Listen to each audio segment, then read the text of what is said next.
Vamos começar então falando sobre Rafael Tolói.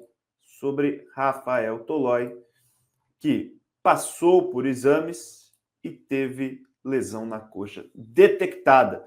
Ficará de 10 a 15 dias se recuperando de uma lesão muscular de grau 1 no adutor da coxa esquerda. Deve, portanto, já vai perder, claro, o jogo contra o Fortaleza agora, nesta quinta-feira, e deve perder, portanto, também o Choque Rei, clássico diante do Palmeiras no final de semana. O São Paulo divulgou ontem que o zagueiro sofreu uma contusão no posterior da coxa esquerda após a derrota para o Ceará por 1-0 no Morumbi. Passou por avaliação logo depois da partida. E o Tricolor não divulgou a gravidade do problema nem o prazo de recuperação. Mas, segundo o UOL, e também a gente já sabe, né? A lesão de grau 1, né? O UOL apurou que o Tolói foi diagnosticado com a lesão de grau 1, e a lesão de grau 1 a gente sabe que é um pouco mais leve. Então, de 10 a 15 dias é mais ou menos a expectativa de tempo que teremos o Rafael Tolói como desfalque da equipe do São Paulo. Mais um desfalque, meu caro JP Ferreira. Mais um para a lista longa aí do São Paulo, né? Que vai para o DM. Novamente, um jogador que tem problemas musculares. E aí eu falo novamente, né, Boni? Precisa ser avaliado. Precisa ser avaliado porque algumas coisas certamente estão sendo feitas da forma equivocada.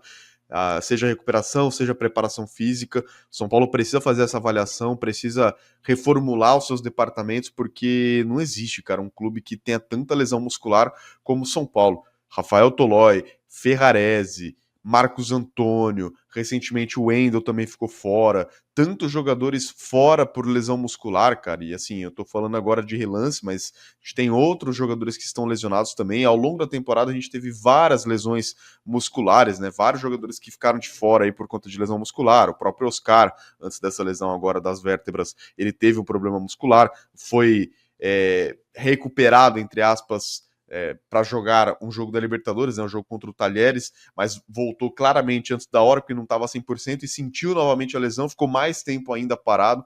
Enfim, são erros que estão sendo feitos no São Paulo, né, além da preparação equivocada, porque aí eu não digo nem equivocada, mas talvez uma preparação inadequada, porque o elenco acaba sentindo fisicamente. Você vê que o São Paulo às vezes nem chega até a lesão, mas muitas vezes está aparentemente atrasado fisicamente em relação aos adversários. São Paulo parece que sente mais os segundos tempos das partidas. São Paulo parece que não compete tanto fisicamente contra outras equipes.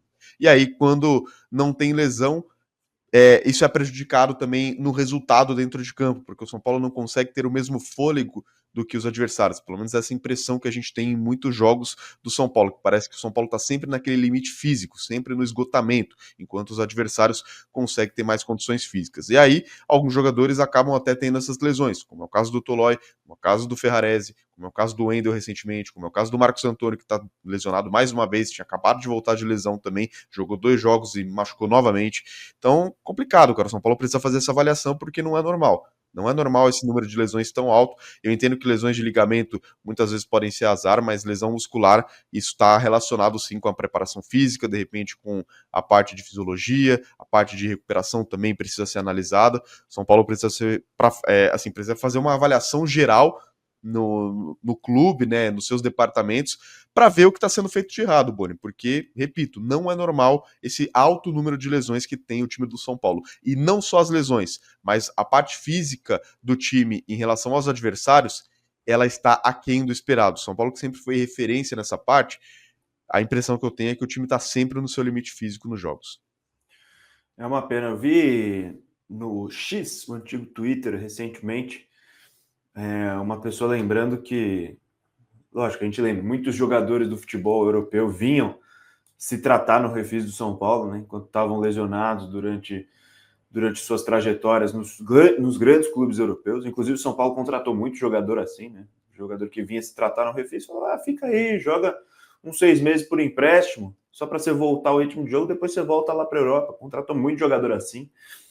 O pessoal estava lembrando do Kaká. Kaká no Real Madrid, lesionado, com aquela lesão no pubis que incomodou ele durante toda da metade para a reta final da carreira, e vindo se tratar no São Paulo também, no Refis Não o Refis Plus, o Refis Raiz do São Paulo, e que era bom pra caramba. E a gente vê hoje, nem no próprio elenco a gente consegue tratar os nossos jogadores mais.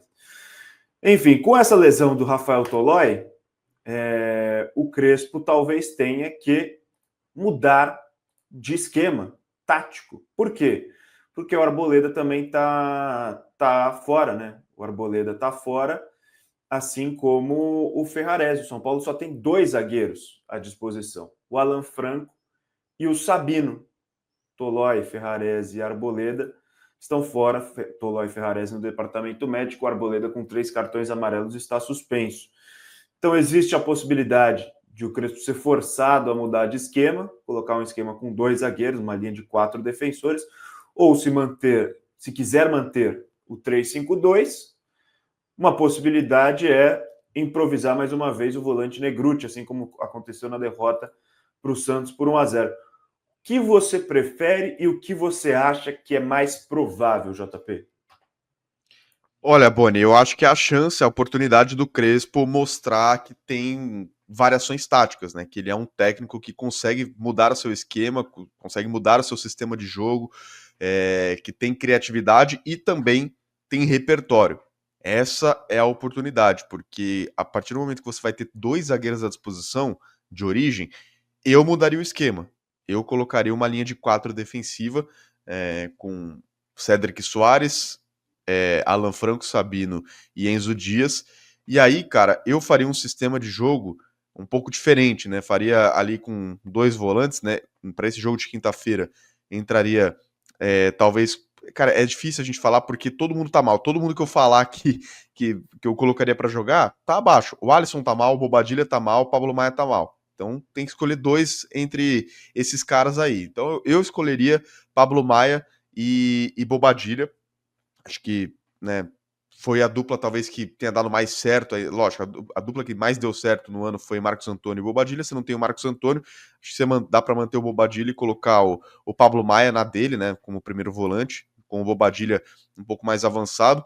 E aí, cara, eu faria um time, se o Lucas tiver condições de jogar, condições de iniciar a partida, Rodriguinho, Lucas, e aí o ataque, eu formaria um ataque diferente para esse jogo com Luca e Dineno.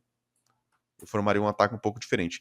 Caso o Lucas não tenha condições de iniciar a partida, aí não tem muita opção, você teria que começar o jogo com o Ferreirinha, né, ou com o Luciano, talvez com 3 atacantes.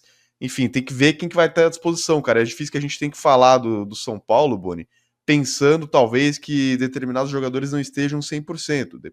Alguns jogadores não têm condições de começar um jogo, não têm condições de jogar nem 45 minutos. Então, aparentemente, o Lucas não tem condições de ser titular, porque o Crespo até falou na coletiva que, né, agradeceu o Lucas, falou que o Lucas não tinha condições de fazer o jogo e conseguiu jogar os 45 minutos finais. Então, eu não sei como que é realmente a situação física do Lucas, né? Acho que no mundo ideal, o Lucas seria o meu titular. Mas, se o Lucas não conseguir começar jogando, tem que optar por outro atacante. Mas, o fato é, eu daria uma chance para Luca e Dineno. Ah, o Dineno é um cara que tá convencendo? Não. Mas eu daria uma oportunidade para ele começar como titular de novo. E com o Luca também. Porque tanto o Ferreirinha quanto o Luciano estão muito abaixo. Muito abaixo. Os dois estão muito mal. Então eu acho que é a oportunidade que deveria surgir aí para Luca e Dineno, até para rodar esse elenco e ver se o elenco também dá uma resposta, Boni. Dá uma mexida ali para ver se dá uma resposta. Mexeria no meio de campo e mexeria no ataque também.